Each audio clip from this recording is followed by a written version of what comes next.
দেওয়া হয়েছে। আজকে বিভিন্ন জায়গায় জিকিরের মাহফিল হয়, এই কোরআনের তাফসীরের মাহফিল হয়, জিকিরের মাহফিল হয়, এই সমস্ত নিয়ামত কোরআন হাদিসের চর্চা আমরা এই সমস্ত আউলিয়া কেরামদের মাধ্যমে পেয়েছি।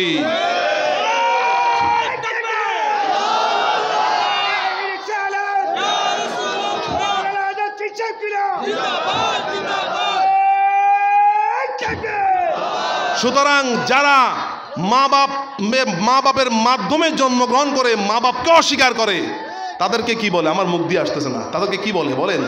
যারা মা বাপকে অস্বীকার করে তারা যেরকম যারা সন্তান হয়ে যায়, যাদের উসিলে আমরা ইসলাম পেয়েছি, আমরা যে আল্লাহর কোরআন এবং নবীর হাদিস পেয়েছি, তাদেরকে যদি অস্বীকার করা হয় তাহলে আমরা মুনাফিক হয়ে যাব। তাই যে সমস্ত দরবারে ঢোল তবলা বাজানো হয়, হারমোনিয়াম বাজানো হয়, যে সমস্ত পীরের পায়ের মধ্যে মুড়ি সেজদা দেয়, পর্দার কোনো নিয়ম কানুন থাকে না, পুরুষ মহিলা একসাথ হয়ে নাচানাচি করে, এরপরে বিভিন্ন ধরনের খারাপ কাজে তারা কি করে মগ্ন হয়ে যায়, শরীয়ত বিরোধী কাজে তারা মগ্ন হয়ে যায়, কবরকে সেজদা করে, পীরকে সেজদা করে, মাজার সেজদা করে, আর তাদের সাথে আমাদের বিন্দু মাত্র কোনো সম্পর্ক নাই।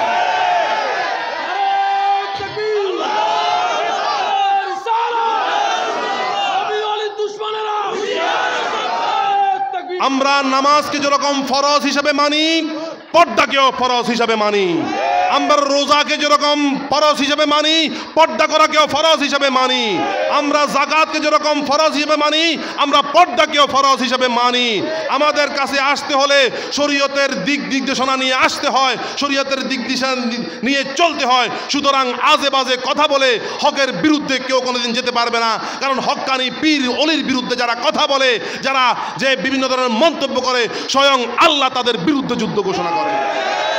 বুখারী শরীফের হাদিস, আল্লাহ রাব্বুল আলামিন তার পবিত্র কালাম মাজিদে ঘোষণা দিয়েছেন, ওয়ালাকাদ যায়্যান্না সামাআদ দুনিয়া বিমাসাবিহা, আমি আল্লাহ তারকারাজি দিয়ে আসমানের সৌন্দর্য বৃদ্ধি করেছি। আর আল্লাহর প্রেমিক বান্দাদের মাধ্যমে, নবী ওলিদের মাধ্যমে আল্লাহ রাব্বুল আলামিন দুনিয়ার সৌন্দর্য বৃদ্ধি করেছে। কারণ হক্কানি পীর মাশায়েখ তিনি নামাজি, তিনি জিকিরকারী, তিনি পর্দার মধ্যে থাকা, পর্দাকে তিনি ফরজ মনে করেন, এরপরে তিনি রোজা রাখেন, এরপরে তারপরে হজ ফরজ হলে হজ করেন, জাকাত দেন, দান সদকা করেন, যাবতীয় শরীয়তের বিধি বিধান মেনেই তিনি একজন হক্কানি পীর মাশায়েখ হয়েছেন। আমরা তাদের পথে আছি। সুতরাং আবল তাবল কোনো কথাবার্তা বলে লাভ নাই। আমরা সবার জন্য আল্লাহর কাছে দোয়া করি। সবার জন্য আল্লাহর কাছে কি করি? আমরা দোয়া করি যারা হেদায়েতের উপরে নাই, আল্লাহ যেন তাদেরকে হেদায়াত দান করে। আর যারা হেদায়েতের উপরে আছে, ইমানের উপরে আছে, তাদেরকে যেন আল্লাহ ইমানের উপরে রাখে, তাদের ইমানকে যেন আল্লাহ শক্তিশালী করে দেয়। যে সেভাবে কথাবার্তা বলবেন না, মুখ সামলে কথাবার্তা বলতে হবে। খবরদার মুসলমান, যাদের উসিলে আমরা আজকে মুসলমান, আমাদের বাপ দাদা 14 গোষ্ঠী মুসলমান, তাদেরকে অবশ্যই মানতে হবে। তাদেরকে মানা ছাড়া কোনো উপায় নেই। হযরত শাহ আব্দুর রহিম দেহলভী রহমাতুল্লাহ আলাইহি, ওলিউল্লাহ মুহাদ্দিস দেহলভী রহমাতুল্লাহ আলাইহি, আব্দুল আজিজ দেহলভী রহমাতুল্লাহ, তাদের মাধ্যমে এই এলাকার মধ্যে, এই অঞ্চলের মধ্যে, দেশগুলোর মধ্যে কোরআন হাদিসের চর্চা হয়েছে। এজন্য আল্লাহ রাব্বুল আলামিন তার পবিত্র কালাম মাজিদে সূরা ইয়াসিনে ঘোষণা দিয়েছেন, ইত্তাবিউ মাল্লা ইয়াসআলুকুম আজরা ওয়া হুম মুহতাদুন। তোমরা ওই সমস্ত লোকদের ইত্তেবা করো, তাদের আনুগত্য করো, তাদের কথা শুনো, মানো, যারা তোমাদের কাছ থেকে কোনো উজ্জত চায় না, কোনো প্রতিদান চায় না, বিনা স্বার্থে তারা ইসলাম প্রচার করে এবং তারা হেদায়েতের উপরে থাকে। আর এই সমস্ত ব্যক্তিদের উসিলায় আমরা ইসলাম পেয়েছি। আজকে অনেক ওয়াইজিন আছে যারা 50,000 টাকা, 60,000 টাকা, 70,000 টাকা কামাই করা ছাড়া তারা ওয়াজ করে না। কারণ তারা উজ্জত গ্রহণ করতেছে, তারা কন্টাক্ট করে, এরপরে তারা ওয়াজ করে। তাদের ওয়াজে বিন্দু মাত্র মানুষ হেদায়েত হবে না। হেদায়েত হবে ওই সমস্ত ব্যক্তিদের মাধ্যমে, হেদায়েত হবে ওই সমস্ত ব্যক্তিদের ওয়াজে যারা নিঃস্বার্থভাবে শুধুমাত্র আল্লাহর জন্য, আল্লাহর সন্তুষ্টির জন্য মানুষকে ওয়াজ নসিহত শোনায়, নিজেও হেদায়েতের উপরে থাকে এবং মানুষকে হেদায়েত করার জন্য হেদায়েতের বাণীগুলো বলে। তাদের উসিলায় আল্লাহ রাব্বুল আলামিন হেদায়েত করল মানুষদেরকে।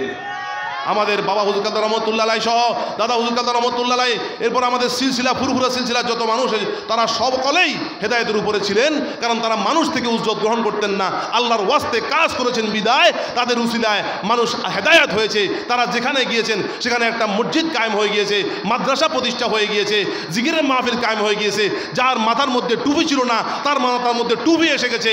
যার হাতের মধ্যে বিড়ি সিগারেট ছিল, মদের বোতল ছিল, তার হাতের মধ্যে তসবিহ উঠে গেছে, মেসওয়াক উঠে গেছে, যার মুখে দাড়ি ছিল না তার মুখের মধ্যে দাড়ি এসেছে, যার মাথার মধ্যে পাগড়ি ছিল না তার মাথার মধ্যে পাগড়ি এসেছে, যার শরীরের মধ্যে জুব্বা ছিল না, সুন্নতি লেবাস ছিল না, আল্লাহর ওই সমস্ত আউলিয়া ইকরামদের উসিলায়, প্রেমিক বান্দাদের সেই পরিশ্রমের উসিলায় আল্লাহ রাব্বুল আলামিন একজন সাধারণ মানুষকে আল্লাহর নবী হাবিব সাল্লাল্লাহু আলাইহি সাল্লামের রঙে রঙিন করে দিয়েছে।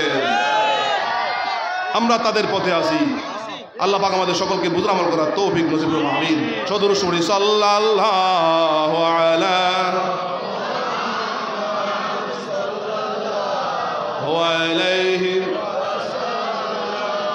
সাল্লাল্লাহু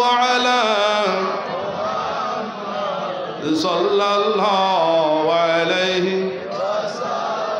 এজন্য বড় পীর আব্দুল কাদের জিলানী রহমতুল্লাহ আলাইহি বলেছেন, মারফত ওয়ালারা 12 দলে বিভক্ত হয়ে যাবে, 11 দল জাহান্নামের দিকে চলে যাবে, আর একটা দল ঠিক থাকবে যারা শরীয়তের উপরে থাকবে। নামাজ রোজা লাগবে না এরকম যদি কোনো পীর সাহেব বলে, ওই পীর ফিরোনা হচ্ছে শয়তান। পীরের পায়ে সেজদা করতে হবে, ডোল তবলা বাজাতে হবে, এরপরে বিভিন্ন ধরনের শিরিক কুফরি করতে হবে, এরকম যদি কোনো পীরে বলে, ও পীর নয় শয়তান। আমাদের কাছে আসতে হলে নামাজ রোজা লাগবে, আমাদের কাছে আসতে হলে পর্দা বুঝিদা লাগবে, আমাদের কাছে আসতে হলে দাড়ি লাগবে, টুপি লাগবে, মেসওয়াক লাগবে, নবী মুহাম্মদ রাসূলুল্লাহর সুন্নতের নূরে নূরান্বিত হতে হবে। কারণ আমরা নয় আল্লাহ এবং রাসূলকে ছাড়া আর কাউকে ফলো করি না, এবং আল্লাহ ওয়ালা যারা তাদেরকে আমরা ফলো করি, সেটা তাদেরকে ফলো করার জন্য আল্লাহ নিজেই বলেছেন, কুনু মা'আস সাদিকিন, তোমরা সত্যবাদীদের অন্তর্ভুক্ত হয়ে যাও। আল্লাহ পাক আমাদের সকলকে বোঝার আমল করার তৌফিক দিন, আমিন। সব আপনারা তো দাঁড়ান, দাঁড়িয়ে লাইন সোজা করেন, দাঁড়িয়ে লাইন সোজা করে এরপর বসে পড়েন।